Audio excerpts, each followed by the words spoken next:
Welcome back to the Yaka Digital Network.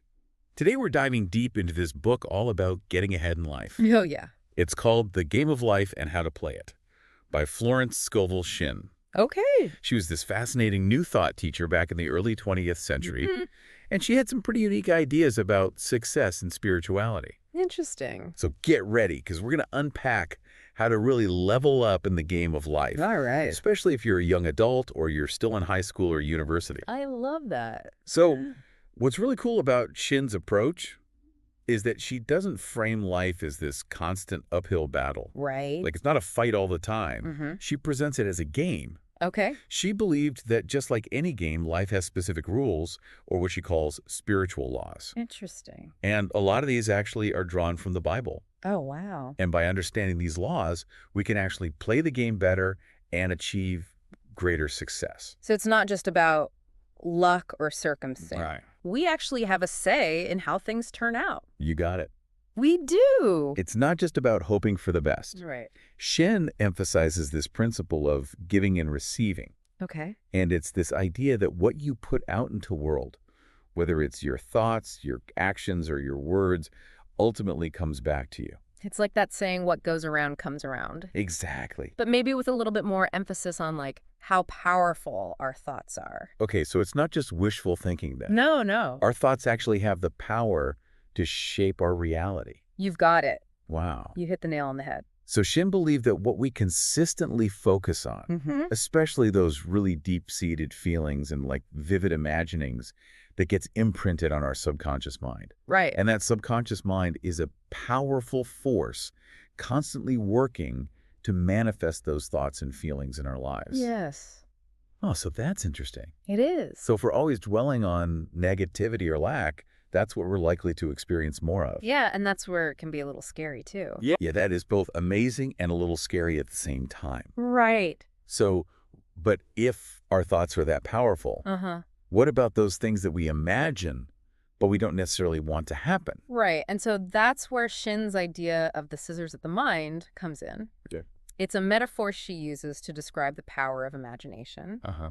And she believed that whatever we consistently imagine, whether it's positive or negative, that eventually becomes our reality. Well, wow. And she even shares these real-life stories in her book of people who vividly imagine themselves in specific situations, and guess what those situations actually happen in their lives. Whoa, Yeah. okay. Yeah, So it's not enough to just avoid negative thoughts. right. We have to also be mindful of what we're picturing in our minds, even if it's just like a fleeting thought. Absolutely. That's really interesting. It is. So it really highlights how much influence we have over our own lives, Mhm. maybe even more than we realize. Perhaps. And to better understand this influence, Shinn actually delves into how our minds work. She talks about 3 levels of mind: Oh. the subconscious, the conscious, and the superconscious. Yeah.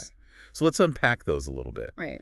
When we talk about the subconscious, that's like the deeper part of our mind. Yeah. It's the part that we're not always aware of, right? Exactly. Think of it kind of like a powerful engine, you Oh, know? okay. Like it has so much potential, Yeah. but it needs direction. Oh, yeah. And that's where the conscious mind comes in. It's that part we use for our everyday thinking, Yeah. decision-making, all that. Yeah.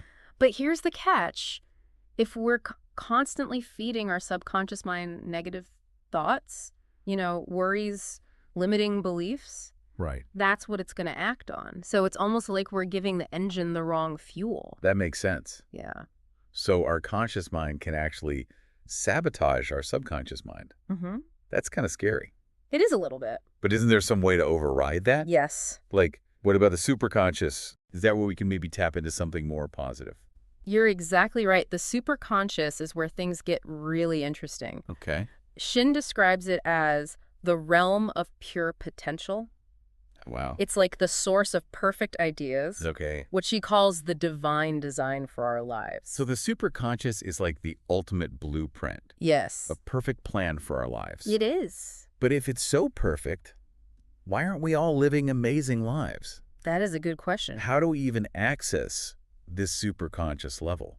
So that's where Shinn gets really practical. Okay. She doesn't just leave us with these abstract concepts. Yeah. She actually gives us techniques and tools to help us tap into that superconscious power. Okay. One of her key principles is harnessing the power of the spoken word. Okay. She believed that by choosing our words carefully and using positive affirmations, Yeah. we could literally change our reality. Wow, so it's like we're speaking our desired outcomes into existence. Yes, Wait, so it's not enough to just think positive thoughts? We have to actually say them out loud. that's right. Shin believed that our words have so much power. They're Mm. not just sounds. They Uh-huh. carry energy and vibration. Okay. So by speaking these positive affirmations, we're essentially aligning our energy with the vibrations of what we want to attract into our lives. That's pretty mind-blowing. Yeah. But what about all those negative things that have already happened in our lives? Mm-hmm. The mistakes we've made, the bad experiences we've had. Yeah. Can we just erase those with positive words? Well, Shin recognized that we all carry some baggage from the past, Okay. but she believed that even past negativity can be transformed. Really? She even talks about baptizing negative events with positive words, Wow. essentially like neutralizing their power over us. Okay. So let's say you experience a setback, Yeah. Instead of dwelling on that failure, you could reframe it as an opportunity for growth or a valuable lesson learned. So it's about shifting our perspective. Yeah. Choosing to see things in a more positive light, even when things are tough. Exactly. It's not about denying reality or pretending challenges don't exist. Right. It's about consciously choosing how we respond to those challenges. I see. Shin even uses the analogy of water, Oh, okay. the most powerful element on Earth. Yeah. Water doesn't resist obstacles, it flows around them. Right. And gradually wears them down over time. Okay, I'm starting to get the picture here. Yeah. But what about those times when we feel like we're putting in the effort, Mm-hmm. we're saying the affirmations, Yeah. but things still aren't going our way? Right. And that's where Shin's concept of non-resistance comes in. Okay. It's a really powerful idea, but it can be tricky to grasp at first. Non-resistance. Yeah. Doesn't that sound a bit passive? Right. Like we're just giving up? Not at all. It's actually about shifting our perspective Okay. and understanding the nature of energy. Okay. So when we resist a situation, we're essentially creating tension, blocking that flow of energy. So it's like pushing against a current Exactly. instead of going with the flow. Right. Yeah. Non-resistance doesn't mean becoming passive or accepting defeat. Okay. It's about surrendering our need to control the outcome and trusting that there's a higher intelligence at work. I see. So it's about letting go of that tight grip Uh-huh.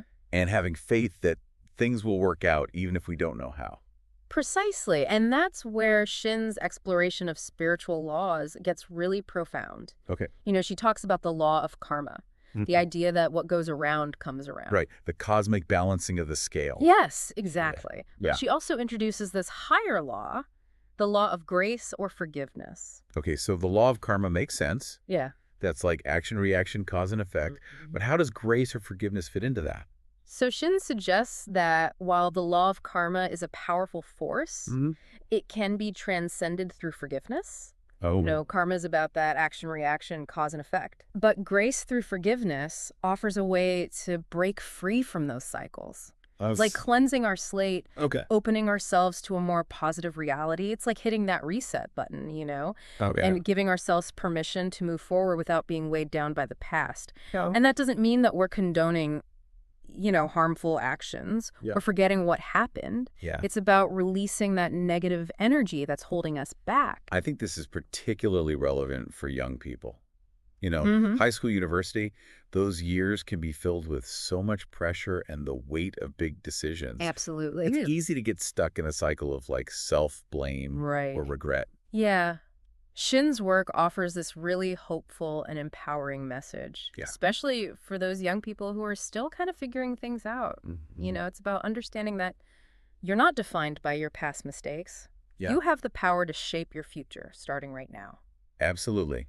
And speaking of shaping the future, Yeah. Shin also talks about the law of prosperity. Okay. And it sounds a bit like, think positive and you'll get rich. Right. But I have a feeling it's a little bit more nuanced than that. You're right. It's not just about positive thinking. Okay. It's about recognizing that abundance is our natural state. Okay. Shin believes that God or the universe or whatever higher power you connect with is that ultimate source of abundance. I see. And that abundance is available to everyone, Okay. not just the select few. So it's about tapping into this like unlimited source of prosperity. Yes. But how do we actually do that? Well, one of the key principles she emphasizes is, you guessed it, the power of the spoken word. Oh, there it is again. Right. Okay. Remember, she believed that our words have the power to create our reality. Yeah. And it's not just about saying affirmations, Right. although those can be helpful. Yeah. It's about consciously choosing our words Okay. and speaking our desires into existence. So it's like we're literally giving the universe instructions. You got it. Okay. But remember, it's not just about demanding things from the universe. Right. It's about aligning ourselves with the energy of abundance, Okay. cultivating gratitude for what we already have, Yeah. and trusting that our needs will be met. So it's a combination of faith, positive action, and gratitude. Exactly. And that ties back to that principle of non-resistance. Okay. When we're constantly worrying or doubting, Yeah. we're creating resistance. Uh-huh. But when we surrender our need to control everything and trust in the process, we open ourselves up to receiving the abundance that's already flowing towards us. But what about those times when things just don't seem to be working? Yeah. Like we're putting in the effort, but we're still facing obstacles. So Shinn reminds us that life is a journey, Okay. not a destination. Mm.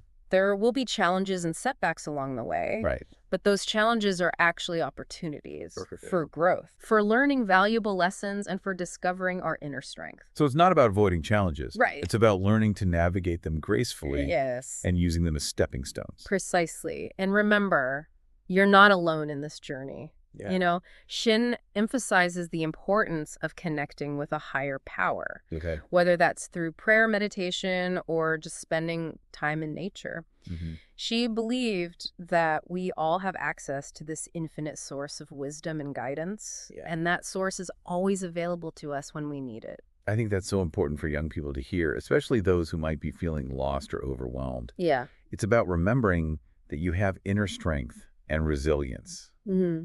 and you can always tap into something greater than yourself for support.